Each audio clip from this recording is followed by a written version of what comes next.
Leta 2021 se je v luči takratnih paralimpijskih iger v Tokiu s simboličnim odetjem svetovnih znamenitosti v vijolično barvo začelo globalno gibanje We the 15. Gibanje, ki ozavešča, da je v svetu kar 15% ljudi z različnimi invalidnostmi. Pri obeležitvi začetka kampanje je sodelovalo več kot 30 držav. Vijolično podobo pa so si med drugimi nadeli Piccadilly Circus, London Eye, Mavrični most v Tokiu, Rimski kolosej in Niagarski slapovi. V vijolično pa se je vdel tudi Ljubljanski grad.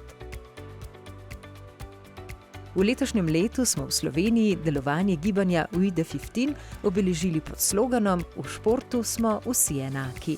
Ni važno, ali si v parašportu ali si v olimpijskem športu, trdo treniramo, se odrekamo, vlagamo svoje nadnaravne napore v šport, ki ga imamo radi. In iz tega vidika je prav, da smo tudi svetu to pokazali. In sem zelo vesel, da so tudi vrhunski olimpijski športniki nas prišli v tem podpreti. Strmimo k določenemu cilju, strmimo, da smo vsak dan boljši. In to nam je tista gonilna sila, ki nas tudi potem mogoče malo bolj poveže kot vse športnike skupaj. Poudarjamo, da smo v športu vsi enaki in preko tega upam, da lahko poudarjamo tudi, da smo v življenju zelo vsi ljudje enaki. V skupen krog je simbolično stopilo 15 paralimpijcev, ostali delež pa so popolnili slovenski olimpijci in dijaki športne gimnazije Šiška Ljubljana. Smo dobili neko močno sporočilnost, ki nas športnike, invalide in športnike neinvalide povezuje. Povezali smo se tudi s športno gimnazijo, ki nekako tudi nagovarja naslednje rodove, da je parašport del slovenskega športa in mednarodnega okolja. Tudi v samem športu imajo različni igralci različne pomanjkljivosti, ampak nekako jaz sem iz ekipnega športa in ekipa nekako združuje vse te pomanjkljivosti oziroma dobre stvari in to nasploh šport je. Meni je to nekaj normalnega, ampak zaradi takih dogodkov, kot so danes, v bistvu zavem, da nismo še čisto tam, kjer bi mogli biti in zaradi takih dogodkov enkrat bomo.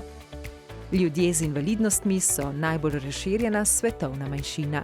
Za primerjavo, če bi invalidi ustanovili svojo državo, bi bili po številu prebivalcev tretja največja država na svetu. A kljub številčnosti se tudi v napredni in vključujoči družbi še vedno borijo za svojo vidnost, vključenost in enakopravnost. Jaz sem res presenečena nad količino zbranih športnikov, parašportnikov, danes vseh mladih športnikov. Zdi se mi zelo pomemben, predvsem zaradi tega, ker se sploh na takih dogodkih marsikdo šele zave, kak velik delež populacije smo mi in s čim se ukvarjamo, če smo zmožni, tako da upam, da bo širša populacija danes to še v večji meri dojela. In da boste bolje spoznali naše paralimpice in da vam bodo na nek način malce tudi zlezli pod kožo, si bomo prizadevali v naši novi oddaji o parašportu, oddaji Tempo.